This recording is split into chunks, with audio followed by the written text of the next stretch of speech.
시청자 여러분 안녕하십니까? 뉴스 특보입니다. 오는 9월 열릴 예정이었던 천안 흥타령 춤축제가 코로나19 여파로 결국 취소됐습니다. 천안문화재단은 24일 이사회를 열고 코로나19 확산 방지 차원에서 축제를 취소하기로 결정했습니다. 재단은 축제 취소로 남게 되는 예산으로 찾아가는 문화예술 행사를 열거나 지역 문화예술인 지원 사업을 검토하고 있다고 밝혔습니다. 천안시가 코로나19로 어려움에 처한 무급휴직자와 특수형태 종사자 등에게 2개월 동안 월 최대 50만 원을 지급합니다. 먼저 무급휴직의 경우 50인 이상 500인 미만 사업장 근로자 중 5일 이상 무급휴직한 사람이 대상입니다. 특수형태 근로자와 프리랜서의 경우는 휴업 등의 이유로 5일 이상 노무 제공을 하지 못했거나 소득이 25% 이상 감소한 학원 강사나 학습지 교사, 건설기계 운전원 등입니다. 신청 기간은 오는 8월 10일까지며 천안시청 2층에서 접수받습니다. 앞서 1차 신청에서 지원을 받은 근로자는 제외됩니다. 아산시가 코로나19 자가격리자에게 생필품 지원을 재개했습니다. 이에 따라 시는 자가격리 중인 시민에게 체온계와 마스크, 소독제와 더불어 라면과 김 등 생필품을 자가격리 1:1 모니터링 전담 직원을 통해 비대면으로 전달합니다. 이와 함께 시는 유급 휴가 비용을 지원받지 않는 14일 이상 자가격리자에게 4인 기준 월 123만 원의 생활 지원비를 지원합니다. 아산시가 관내 17개 읍면동 530곳 경로당에 대해서 방역소독을 완료했습니다. 시는 경로당의 문 손잡이와 난간, 화장실 등 다수가 접촉하는 장소와 물건을 비롯해 무더위 냉방기 가동에 대비한 에어컨 필터 소독을 완료했으며 각 경로당 회원들에게 생활 속 거리 두기 실천에 대한 안내도 병행했습니다. 시는 앞으로 지속적인 방역 소독을 추진하고 체온계와 손소독대 비치 등 경로당 재개 준비를 철저히 할 방침입니다. 코로나19 확산과 맞물려 읽고 싶은 책을 협력 서점에서 대출받아 읽고 반납하는 세종시 희망도서 바로 대출 서비스를 이용하는 시민들이 급증한 것으로 확인됐습니다. 세종시에 따르면 지난 3월부터 5월까지 3달 동안 희망도서 바로 대출 서비스 이용 건수는 모두 15,992건으로 지난해 같은 기간 이용 건수인 7,900여 건보다 2배 이상 증가했습니다. 이는 공공도서관의 임시휴관 장기화로 집안에서의 독서 생활이 정착된 데다 코로나19 확산으로 다른 사람이 읽은 도서관 책을 기피하는 현상이 더해지면서 이용하는 시민들이 몰렸기 때문으로 해석됩니다. 세종시는 현대와 같은 이용 추이가 지속될 경우 오는 8월 중 예산 소진이 예상된다며 다음 달부터는 개인당 이용 대출 한도를 매달 10건에서 3건으로 하향 조정한다고 밝혔습니다.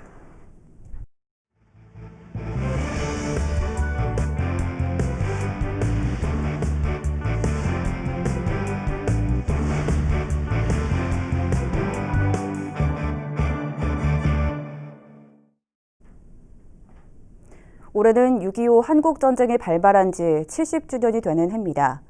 우리 지역에도 전쟁터 한복판에 섰던 참전용사들이 많은데요. 7명의 참전용사들의 생생한 경험담을 담은 6.25 참전용사 일기장이 발간됐습니다. 송용환 기자의 보도입니다. 천안에 살고 있는 6.25 참전유공자 최강성호. 올해 나이 91살이지만 70년 전 그날이 어제처럼 생생합니다. 8발 쏴보고 수류탄 하나 던져보고서는 바로 이제 현지 전투 나간 것이지. 어디 전투? 거기가 저 영천 중앙선 영천 우이 군의 전투예요. 군의 전투. 아산이 고향인 최강성홍은 1950년 여름 대구로 피난을 떠났습니다. 끼니를 때우기도 쉽지 않던 시절. 전세는 점점 악화됐고 굶어 죽나 전쟁터에서 싸우다 죽나 매한가지라는 마음으로 군에 자원 입대했습니다. 피난민들 뭐 하루에 보리쌀 한 옵씩 주는데 그거 먹고 살 수 있어? 그래 뭐 굶어 죽으나 싸우다 죽으나 말이야. 군대나 들어가야 했다고 가서 부대를 일부러 찾아가서 입대한 거예요. 죽을 고비도 많았습니다. 특히 1950년 11월 묘양산 전투에서 패한 아군은 인민군에 포위돼 유엔군의 비행기로 낙하산 보급을 받기도 했습니다. 유엔군하고 한국군하고 포위돼 가지고서는 여러 날 고생은 많이 했지. 그저 비행기로 보급해 가지고 빨간 낙하산은 실탄이나 무기고. 이후 부상을 당한 최강성홍은 밀양 육군병원으로 후송돼 치료를 받고 2년간의 군 생활을 마무리했습니다. 6.25를 직접 경험하지 않고는 결코 알 수 없는 이야기들. 이처럼 6.25 전쟁의 생생한 경험담을 일기 형식으로 묶은 책이 발간됐습니다. 충남 동부보훈지청이 발간한 이 책은 우리 지역 참전용사 7명의 70년 전 기억이 고스란히 담겨 있습니다. 평균 나이가 90입니다. 그래서 많은 분들이 돌아가시고 한 30% 이하 분들만 살아계시는데 이렇게 실제로 전쟁에 참여했던 용사분들, 우리 지역의 용사분들이 생생한 경험담을 일기 형식의 책으로 편집해서 우리 학생들이랑 또 미래 세대들이 향후에 교육 자료로 활용할 수 있도록. 책을 받아든 참전 유공자들은 국민의 의무를 다했을 뿐이라며 이제라도 인정을 받은 것 같아 기쁘다고 말했습니다. 기뻐요. 국가에서 나라는 존재를 생전에 알아주니 고마울 따름이지 뭐. 천안과 아산에 살고 있는 6.25 참전 유공자는 모두 1,035명. 코로나19로 인해 6.25 관련 행사는 대부분 취소됐지만 부디 내년에는 모두 건강한 모습으로 만날 수 있길 바라봅니다. 중부뉴스 송용환입니다. 국가보훈처가 전국 현충시설을 찾아볼 수 있는 정보 서비스를 운영하고 있는데요. 유독 세종 지역 현충시설만 찾아보기 어렵다는 소식 지난해 전해드렸습니다. 지금은 어떨까요? 김장섭 기자가 취재했습니다. 국가보훈처가 운영 중인 현충시설 정보 서비스입니다. 국내외 현충시설을 찾아볼 수 있는 곳이지만 세종 지역은 지역별 검색에서 여전히 빠져 있습니다. 따로 검색을 해봤더니 현충시설 수만 표기되고 정작 누르면 다른 지역 시설만 계속 나옵니다. 시설명을 알지 못할 경우 찾기가 어렵습니다. 1년 전과 달라진 게 없는 겁니다. 국가보훈 홈페이지에서는 세종시로는 별도로 확인이 되고 있지 않고 국내 전체 현충시설 현황만 확인이 되고 있어서 세종 지역에 등록된 현충시설은 모두 7곳. 이 같은 문제를 해결하겠다던 국가보훈처는 아직도 수정 보완 중이라는 답변만 합니다. 현재 등록된 현충시설이 2,100여 곳이 넘는다며 일일이 데이터를 확인해 수정 작업을 거쳐야 하는 만큼 세종 지역만 따로 수정할 수는 없다는 겁니다. 일부 현충시설에 대한 관리도 여전히 뒷전입니다. 세종 지역 현충시설 중 하나인 임대수 의병장 공적비를 1년 만에 다시 찾아가 봤습니다. 훌쩍 자란 수풀에 공적비 안내판을 읽기조차 어렵습니다. 지난해보다 상황은 더 나빠졌습니다. 현충시설이라는 사실을 알려주는 안내판은 사가서 손만 갖다 대도 이렇게 쉽게 떨어져 나갑니다. 현충시설에 대한 지정은 국가보훈처에서 하지만 관리 주체는 개인이나 지자체 등으로 각각 다르다 보니 관리도 극과 극입니다. 나라를 위해 희생한 선조들을 기리기 위한 현충시설. 꾸준한 관심이 필요합니다. 중부뉴스 김장섭입니다.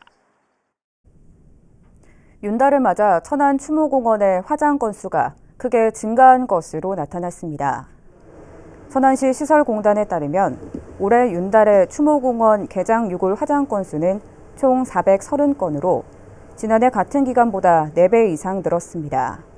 앞서 추모공원은 지난달 23일부터 이달 20일까지 화장시설을 연장 운영해 하루 8기에서 최대 19기까지 소화할 수 있도록 했습니다. 천안축산농협과 나눔축산운동본부가 한국백혈병 소아암협회 충청지회에 각각 2천만 원씩 총 4천만 원의 후원금을 전달했습니다. 이 중 천안축협은 지난 2007년부터 매년 당기 순이익 1%를 기탁해 지난 14년 동안 4억 1천여만 원을 지원했습니다. 나눔축산운동본부는 올해로 4년째 선행을 이어가고 있습니다. 이들 단체가 맡긴 후원금은 백혈병 소아암으로 고통받는 어린이들의 치료비로 사용됩니다. 충남도가 실시한 올해 시군 종합평가에서 아산시가 최우수 기관으로 선정됐습니다. 아산시는 이번 평가에서 일반 행정과 일자리 경제, 문화관광 등 행정 전반에 걸쳐 높은 점수를 받았으며 충남도 평균인 848.9점보다 37점 높은 것으로 나타났습니다. 대표적인 우수 사례로는 기업 맞춤 구인 서비스 제공과 모종 버스 환승센터 내 전국 최초 쿨링 포그 시스템 도입 등이 선정됐습니다. 한편 시는 지난 2013년부터 충남도 시군 종합평가에서 8년 연속 우수기관에 선정됐습니다. SK 브로드밴드 중부방송이 올해 2분기 지역채널 심의위원회를 열었습니다. 회의에선 지역채널 편성 현황과 주요 프로그램에 대한 보고, 새로 선임된 위원에 대한 위촉장 전달이 진행됐습니다. 또 한국폴리텍대 장석주 교수를 신임 위원장으로 선출했습니다.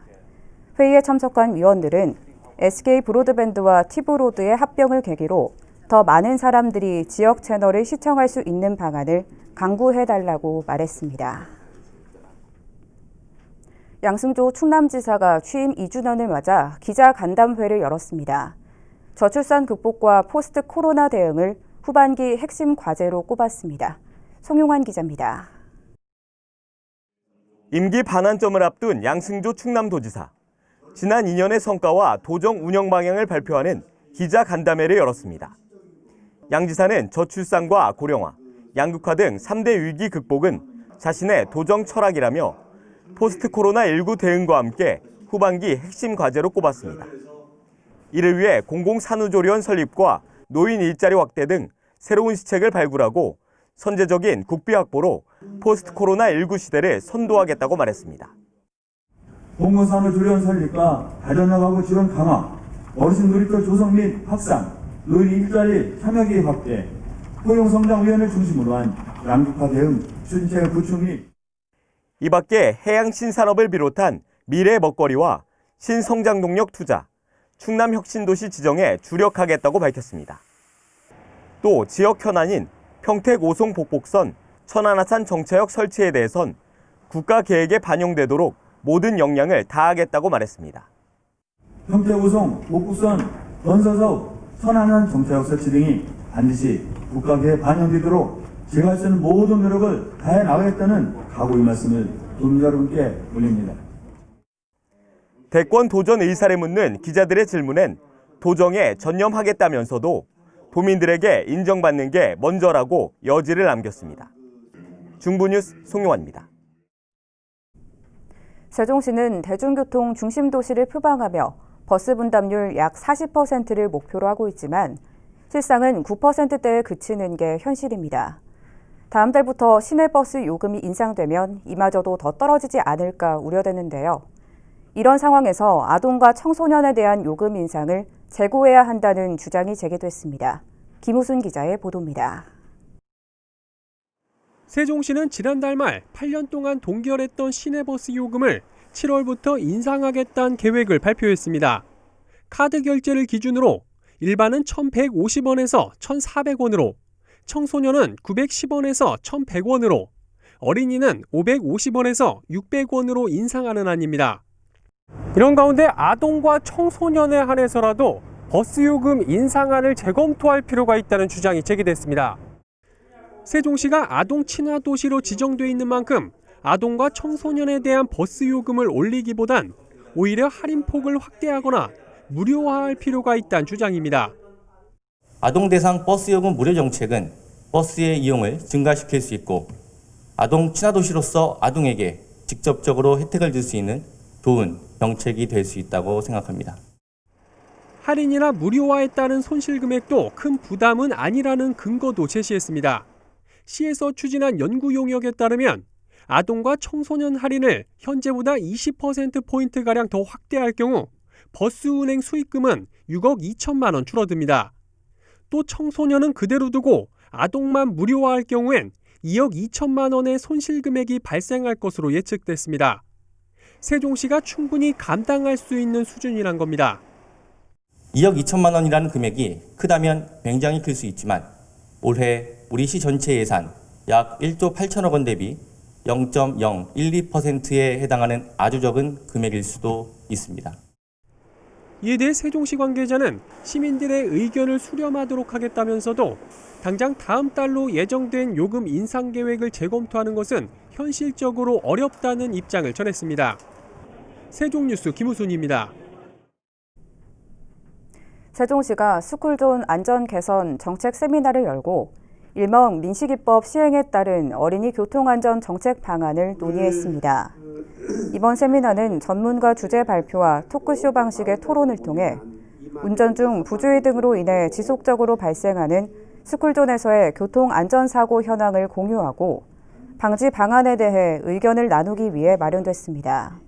이날 주제 발표에 나선 이영복 대전 세종연구원 도시안전연구센터장은 스쿨존에 대한 시인성 제고를 위해 착시형 디자인 시설물을 설치하고 어린이 통학 전용 정류장 등 특화 시설을 도입하는 방안을 고려해야 한다고 제안했습니다. 한편 이날 세미나는 코로나19 재확산으로 시민 참여가 어려운 점을 고려해 온라인을 통해 실시간 생중계됐습니다.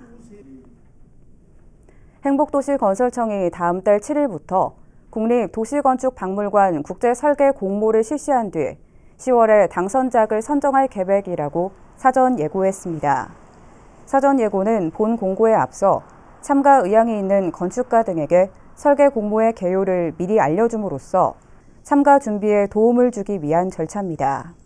행복청은 공모를 거쳐 10월 말쯤 최종 당선자를 선정할 계획이며 최종 당선자에게는 약 27억 원 상당의 도시건축박물관 설계권이 부여됩니다.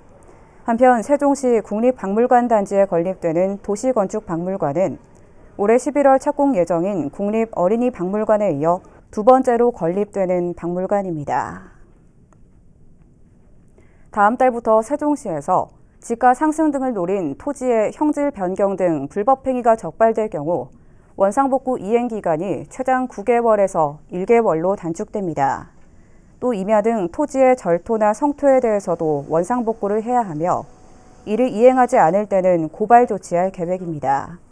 세종시는 불법 개발 행위가 지난 2017년에는 5건에서 지난해에는 15건으로 해마다 증가하는 추세라며 다음 달부터 처분 기준을 강화할 계획이라고 밝혔습니다. 이어서 우리 지역 구인 구직 정보를 알려드립니다.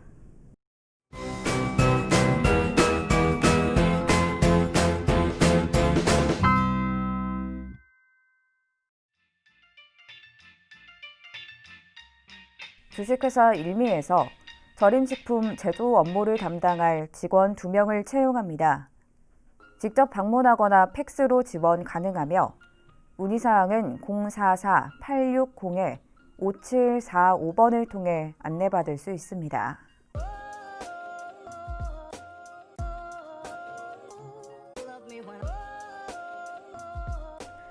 주식회사 충성에서 가전제품 소매 업무를 담당할 직원 1명을 채용합니다. 직접 방문하거나 팩스로 지원 가능하며 문의사항은 044-868-9351번을 통해 안내받을 수 있습니다. 이상으로 뉴스 특보를 마칩니다. 시청해주신 여러분 고맙습니다.